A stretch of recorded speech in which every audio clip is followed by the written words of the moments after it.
جو لوگ یہ سمجھ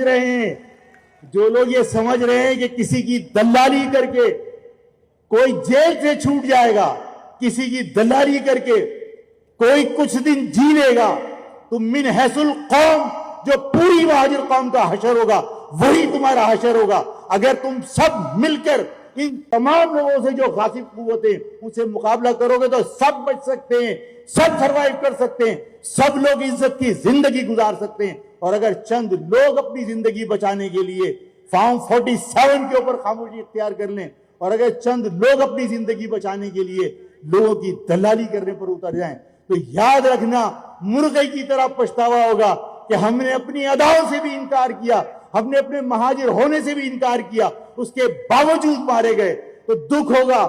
اگر مرنا ہے، موت برحق ہے، تو اپنے نام کے ساتھ مرو، اپنی کاز کے ساتھ مرو، اپنے نظریے کے ساتھ مرو۔ اس شہر میں جو قتل ہوئے ہیں اس کا کیا فائدہ الطاف کو پہنچا ہے؟ نہیں پہنچا۔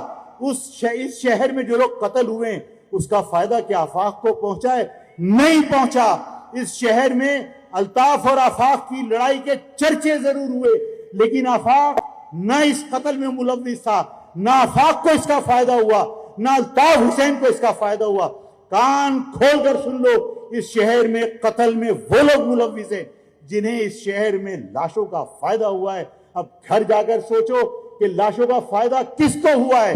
آفاق کو نہیں ہوا، الطاف کو نہیں ہوا، اس شہر میں لاشوں کا فائدہ ان کو ہوا ہے جنہوں نے ان لاشوں کو بنیاد بنا کر اس شہر پر قبضہ کیا۔ اگر یہ بات سمجھ میں آ جائے تو پھر یہ فاصلے کم ہونے چاہیے، اس بنیاد پر دوریاں نہیں ہونی چاہیے کہ یہ خالد مقبول کا آدمی ہے، یہ مصطفیٰ کمال کا آدمی ہے، یہ الطاف کا آدمی ہے اور یہ آفاق کا آدمی ہے۔ صرف یہ دیکھو کہ کون مہاجر ہے اور کون غیر مہاجر ہے۔ اگر مہاجر ہونے کے ناطے تم نے ایک ہونے کا فیصلہ کر لیا تو تمہاری قوم کو کوئی نقصان نہیں پہنچا سکتا۔ واقف نہیں جو لوگ سفر کے اصول سے، واقف نہیں جو لوگ سفر کے اصول سے سائے کی بھیک مانگ رہے ہیں ببول سے۔ ببول سمجھتے ہو؟ ببول وہ درخت ہوتا ہے جس کے اندر پتے نہیں ہوتے، صرف کانٹے ہوتے ہیں۔ تو جو واقف نہیں جو لوگ سفر کے اصول سے سائے کی بھیک مانگ رہے ہیں ببول سے، میں مستقل سفر میں ہوں اس یقین کے ساتھ کہ ابھریں گی منزلیں میرے پاؤں کی دھول سے۔ ہم اس پاکستان کے اندر یزیدیت نہیں چاہتے، ہم اس پاکستان کے اندر حسینیت چاہتے ہیں، ہم اس پاکستان کے اندر ابو جہل جیسے حکمران جو اپنے آپ کے لیے استحصال حاصل کریں، ہمیں ایسے حکمران نہیں چاہیے۔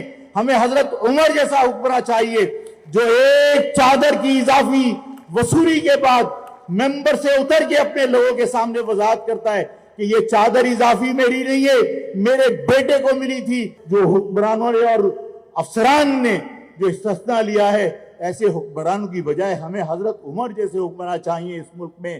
ہمیں اس وقت درباری عدلیہ نہیں، حضرت علی کا انصاف چاہیے جہاں ہر شخص کو انصاف مل رہا ہو۔ اگر تم سے کوئی مخلص ہو سکتا ہے، کون ہو سکتا ہے؟